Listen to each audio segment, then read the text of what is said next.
বলছি আসবে, এবং তোমরা লাইক এন্ড সাবস্ক্রাইব করে আমাদের চ্যানেলটাকে এগিয়ে নিয়ে যেতে সাহায্য করো। আজকে আমি তোমাদের সামনে তুলে ধরব ক্লাস 12-এর কলের কলকাতা, লেখক সুভাষ মুখোপাধ্যায়। তো সুভাষ মুখোপাধ্যায় যখন ছোট, তো বড়দের কাছে শুনেছিলেন কলকাতা অপূর্ব জায়গা, খুব সুন্দর। তো কিছুদিনের মধ্যেই সেই ছোট্ট সুভাষের সুযোগ এলো কলকাতা যাওয়ার। তো সুভাষ বড়দের কাছে শুনেছিলেন কলকাতা বড় ভালো জায়গা, তিনি সুযোগটা ছাড়লেন না, কলকাতা চলে গেলেন। কলকাতা দর্শনের বড় ইচ্ছে ছিল লেখকের। কলকাতা গিয়ে নেবুতলার, কলকাতায় একটি নেবুতলা বলে জায়গায় রামদুলাল বাবুর বাড়িতে ভাড়া নিয়ে তিনি কলকাতা দর্শন করবে বলে মনে করলেন। তো এইভাবে যখনই রামদুলাল বাবুর বাড়িতে সময় পেতেন বেরিয়ে পড়তেন কলকাতা দর্শনে। এইরকমই যখন একদিন ছোট্ট সুভাষ কলকাতা দর্শনে বেরিয়েছেন, দেখেন দোতলা অফিসে কিছু লোকের ভিড়। ঘুরতে ঘুরতে সেখানে পৌঁছে যান সেই ছোট্ট সুভাষ লেখক। তো ওখানে গিয়ে দেখেন যে লেখক যার বাড়িতে ভাড়া থাকেন রামদুলাল বাবু, সেই রামদুলাল বাবু সামনে দাঁড়িয়ে রয়েছেন, চারিদিকে লোক ঘিরে রয়েছে এবং রামদুলাল বাবুর নামে জয়ধ্বনি করছেন। তো জয়ধ্বনি করলে লেখকের পাশে যে একটি, মানে লেখক সুভাষের পাশে একটি ব্যক্তি দাঁড়িয়েছিলেন, তো তাকে লেখক সুভাষ মুখোপাধ্যায় বলছিলেন পাশের লোকটিকে যে এই যে রামদুলাল বাবু যাকে ঘিরে রয়েছে অনেকগুলো লোক, ফুলমালা পড়াচ্ছে, হাততালি দিচ্ছে, জয়ধ্বনি করছে।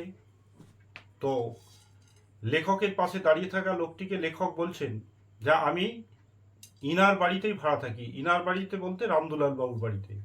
তো এই অবধি লেখক জানতেন যে রামদুলাল বাবু অত্যন্ত ভালো লোক। এখানে একটা 5 মার্কের প্রশ্ন হতে পারে কলের কলকাতা থেকে, রামদুলাল বাবুর সদর্থক এবং ননর্থক বা ইতিবাচক বা নেতিবাচক দিক লেখকের চোখে। তো যখন কলকাতা ভ্রমণে গিয়ে এই সব দৃশ্য দেখেছিলেন যে ফুলমালা পড়াচ্ছে, জয়ধ্বনি দিচ্ছে, তখন লেখক পাশের লোকটিকে বলেছিলেন যে আমি ইনারি বাড়িতে ভাড়া থাকি। তো ছোট্ট সুভাষের মনে হয়েছিল যে রামদুলাল বাবু খুব ভালো লোক। কিছুক্ষণ পরে এসে পুলিশ রামদুলাল বাবুকে গ্রেপ্তার করে নিয়ে যায়। তো গ্রেপ্তার করে নিলে লেখক সেখানে সবাইকে বলে যে তোমাদের প্রিয় নেতাকে গ্রেপ্তার করেছে। তো দেখে যে মানুষের মধ্যে কোনো কৌতূহল নেই। তখন লেখক ছুটে যান সেই নেবুতলার বাড়িতে। সেখানে গিয়েও লেখক মানুষজনকে বলেন যে তোমাদের প্রিয় নেতা রামদুলাল বাবুকে পুলিশে নিয়ে গিয়েছে।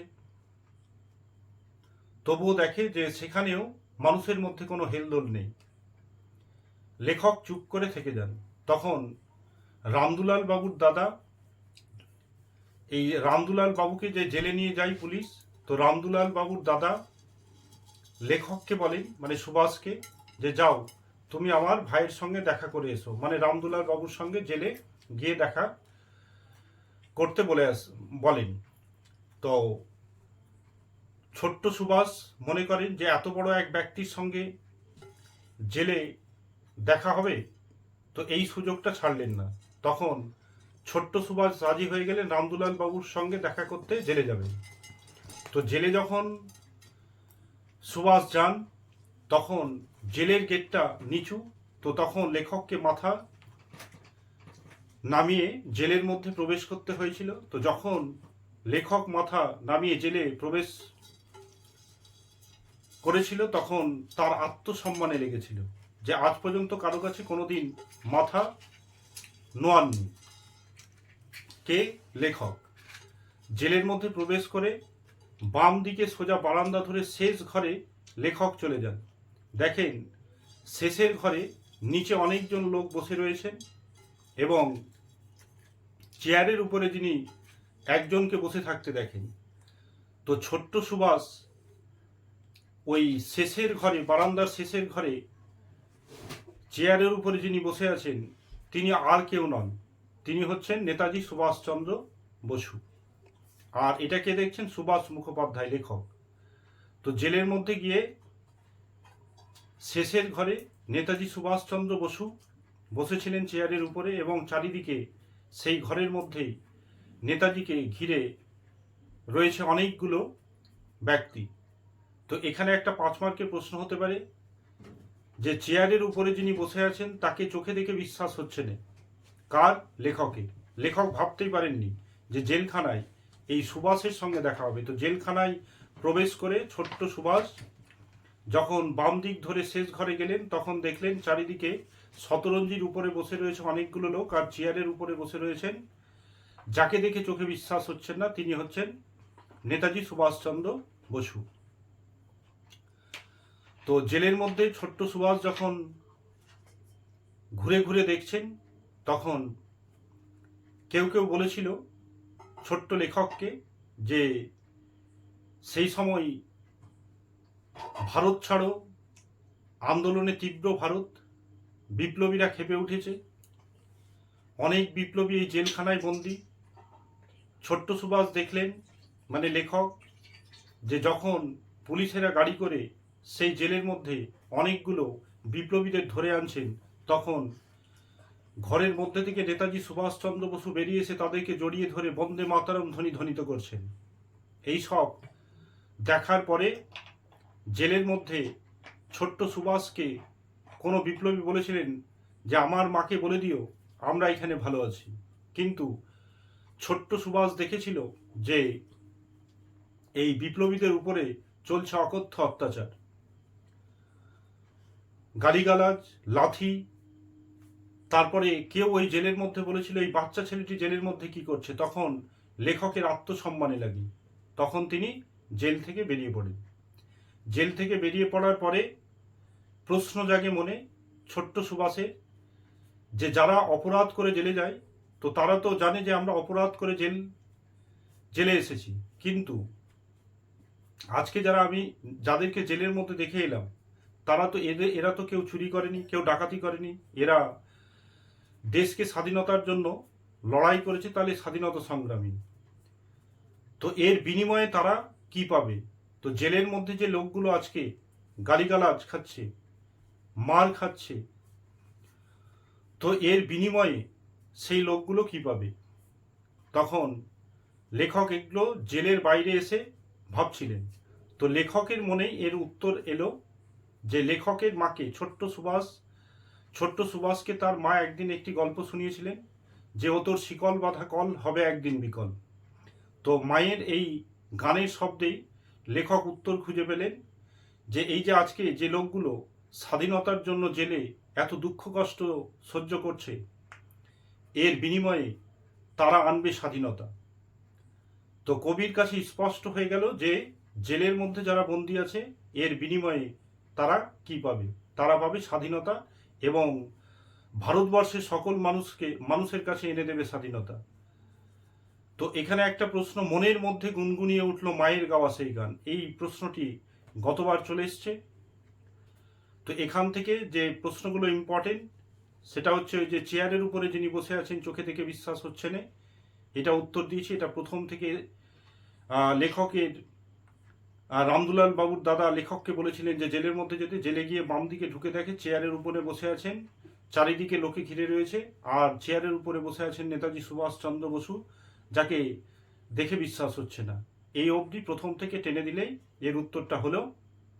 এবং আরেকটি প্রশ্ন হলো যে এই যে জেল থেকে বেরিয়ে গুনগুনিয়ে উঠলো মায়ের গাওয়া সেই গান, যে এই যে জেলখানায় যে অপরাধীরা আজকে দুঃখ কষ্ট সহ্য করছে, এর বিনিময়ে কী পাবে? তো লেখককে শুনিয়েছিলেন তার মা যে ও তোর শিখল বাঁধা কল হবে একদিন বিকল। তার মানে ইংরেজরা এই যে ভারতবর্ষকে পরাধীন করে রেখেছে, এরাই একদিন পরাধীনতা কাটিয়ে ভারতবর্ষে স্বাধীনতা ফিরিয়ে আনবে।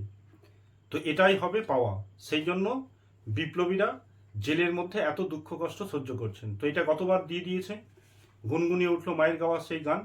আরেকটি প্রশ্ন আছে, তো সেদিন জেল থেকে ফিরে আসার পর অনেক দিন পর যখন রামদুলাল বাবু জেল থেকে বাড়ি ফেরে, লেখকও তখন সেই নেবুতলার বাড়িতেই ছিলেন। তখন রামদুলাল বাবুর দাদা রামদুলাল বাবুকে বলছেন, মানে রামদুলাল বাবুর দাদাকে বলছেন যে এবার জেলে গিয়ে লাভ হলো না। কেন? বলছে জেলের আগে যে মাইনা দিত সেই মাইনাই বহাল আছে, একটুও বাড়েনি। আর এই কথা ছোট্ট সুভাষ শুনে নেন যখন রামদুলাল বাবু তার দাদাকে বলছিলেন যে এবার জেলে গিয়ে লাভ হয়নি। তখন ছোট্ট লেখক বুঝতে পারলেন এই রামদুলাল বাবু লোকটি আদৌ ভালো নয়, এ হচ্ছে জোচ্চোর। তার মানে রোজগার করতেই জেলে গিয়েছিল। তখন ছোট্ট সুভাষ বুঝতে পেরেছিল যে যখন রামদুলাল বাবুকে ধরে নিয়ে গিয়েছিল, আমি সবাইকে বলেছিলাম পাড়ায়, তবুও মানুষ মাথা ঘামাননি কেন? তো এখান থেকে আরেকটা প্রশ্ন যেটা আছে, রামদুলাল বাবুর ইতিবাচক এবং নেতিবাচক দিক লেখকের চোখে। তখন আজকে যখন রামদুলাল বাবু তার দাদাকে বলছেন যে জেলে গিয়ে লাভ হয়নি, যা জেলের যা মায়না ছিল তাই আছে, তখন ছোট্ট সুভাষের মনে জেগে উঠল যে এই রামদুলাল বাবু লোকটি মোটেও ভালো নয়, এ হচ্ছে ফ্রেববাজ, জোচ্চোর, রোজগারের জন্যই জেলে গিয়েছেন। এই হলো লেখকের চোখে রামদুলাল বাবুর ইতিবাচক এবং নেতিবাচক। রামদুলাল বাবুকে যখন দেখেছিলেন কলকাতা ভ্রমণে দোতলা অফিসে সবাই মালা পড়াচ্ছে, হাততালি দিচ্ছে, তখন ভেবেছিলেন লেখক, ছোট্ট সুভাষ ভেবেছিলেন যে রামদুলাল বাবু খুব ভালো লোক। কিন্তু আজকে যখন জেল থেকে বাড়ি ফিরে দাদাকে বলছেন যে জেলের মাইনা যা ছিল তাই রয়ে গেছে, এই কথা ছোট্ট সুভাষ যখন শুনতে পান তখন বুঝতে পারেন যে এই লোকটি হচ্ছে জোচ্চোর। তাই এটাই লিখতে হবে উত্তরে। প্রশ্ন কি করতে পারে যে রামদুলাল বাবুর ইতিবাচক এবং নেতিবাচক দিকটি লেখকের চোখে কিভাবে ফুটে উঠেছিল।